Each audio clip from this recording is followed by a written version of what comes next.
ಗೃಹಲಕ್ಷ್ಮಿ ಹಣ ನೀಡದ ಬಗ್ಗೆ ಎಂಎಲ್ಸಿ ಹೇಮಲತಾ ನಾಯಕ್ ಆಕ್ರೋಶ ವ್ಯಕ್ತಪಡಿಸಿದ್ದಾರೆ. 5,000 ಕೋಟಿ ಗೃಹಲಕ್ಷ್ಮಿ ಹಣ ಹಾಕದೆ ಸರ್ಕಾರ ಮೋಸ ಮಾಡಿದೆ. 79 ಕೋಟಿ ರೂಪಾಯಿ ಹಣವನ್ನ ನಿಧನರಾದವರಿಗೆ ನೀಡಿದ್ದಾರೆ.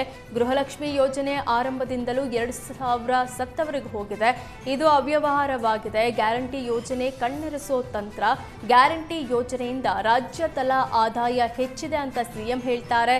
ಗ್ಯಾರಂಟಿ ಯೋಜನೆಯಿಂದ ರಾಜ್ಯ ಅಭಿವೃದ್ಧಿ ನೆಲಕಚ್ಚಿದೆ. ಗೃಹಜ್ಯೋತಿ ಯೋಜನೆಯಲ್ಲಿ ಈಗ ಅಧಿಕ ವಿದ್ಯುತ್ ಬಿಲ್ ಬರ್ತಿದೆ. ಒಂದು ಕಡೆ ಗ್ಯಾರಂಟಿ ಯೋಜನೆ ಅಂತ ಹೇಳಿ ಇನ್ನೊಂದು ಕಡೆ ಹಣ ತೆಗೆದುಕೊಳ್ತಿದ್ದಾರೆ ಅಂತ ಹೇಮಲತಾ ನಾಯಕ್ ಕಿಡಿಕಾರಿದ್ರು. ದ್ವೇಷ ಭಾಷಣ ಮಸೂದೆ ವಿರುದ್ಧ ಕಲಬುರಗಿಯಲ್ಲಿ ಬಿಜೆಪಿ ಪ್ರತಿಭಟನೆ ನಡೆಸಿತು. ಸರ್ದಾರ್ ವಲ್ಲಭಾಯ್ ಪಟೇಲ್ ವೃತ್ತದಿಂದ ಡಿಸಿ ಕಚೇರಿವರೆಗೆ ಬೃಹತ್ ಪ್ರತಿಭಟನೆ ಮಾಡಿ ಆಕ್ರೋಶ ವ್ಯಕ್ತಪಡಿಸಿದ್ರು. ನಾಗರಿಕರ ಮೂಲಭೂತ ಹಕ್ಕುಗಳನ್ನು ಕಸಿದುಕೊಳ್ಳಲು ಸರ್ಕಾರ ಮುಂದಾಗಿದೆ. ಸರ್ಕಾರದ ವಿರುದ್ಧ ಮಾತನಾಡೋರ ಬಾಯಿ ಮುಚ್ಚಿಸುವ ಹುನ್ನಾರವೇ ಈ ಕಾಯ್ದೆ ಅಂತ ಕಿಡಿಕಾರಿದ್ರು. ದ್ವೇಷ ಭಾಷಣ ಮಸೂದೆಗೆ ಅಂಕಿತ ಹಾಕದಂತೆ ಜಿಲ್ಲಾಧಿಕಾರಿ ಮೂಲಕ ರಾಜ್ಯಪಾಲರಿಗೆ ಬಿಜೆಪಿ ನಾಯಕರು ಮನವಿ ಸಲ್ಲಿಸಿದರು. ರಾಜ್ಯದಲ್ಲಿ ಡ್ರಗ್ಸ್ ಮಾಫಿಯಾ ಹೆಚ್ಚುತ್ತಿದೆ. ಹೀಗಾಗಿ ಸಿದ್ದರಾಮಯ್ಯ ಸರ್ಕಾರದ ವಿರುದ್ಧ ಜಗದೀಶ್ ಶೆಟ್ಟರ್ ಕಿಡಿಕಾರಿದ್ರು. ಸಿದ್ದರಾಮಯ್ಯ ಅವರಿಗೆ ಆಡಳಿತದಲ್ಲಿ ಹಿಡಿತ ತಪ್ಪಿದೆ. ಗ್ಯಾರಂಟಿ ಯೋಜನೆಗಳಿಂದ ರಾಜ್ಯ ಖಜಾನೆ ಖಾಲಿಯಾಗಿದೆ. ಇದರಿಂದ ಅಭಿವೃದ್ಧಿ ಕುಂಠಿತ ಆಗ್ತಿದೆ. ರಾಜ್ಯದಲ್ಲಿ ಡ್ರಗ್ಸ್ ಮಾಫಿಯಾ ಹೆಚ್ಚಾಗಿದ್ದು ಸೂಕ್ತ ಕಾನೂನು ಕ್ರಮ ಕೈಗೊಳ್ಳಬೇಕು ಅಂತ ಆಗ್ರಹಿಸಿದರು.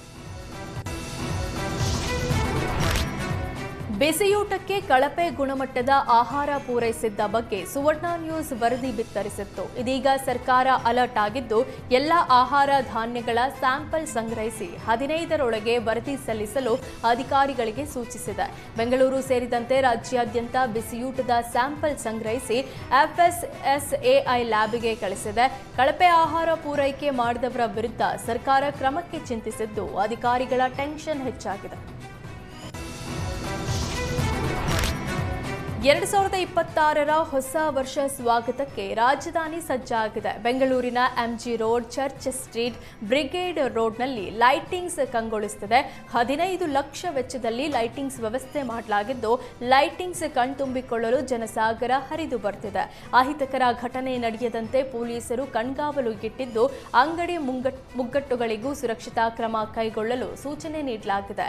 ಹೆಚ್ಚಿನ ಜನಸಂದಣಿ ಸೇರೋದ್ರಿಂದ ಸುರಕ್ಷತೆಗೆ ಹೆಚ್ಚು ಒತ್ತು ನೀಡಲಾಗಿದೆ.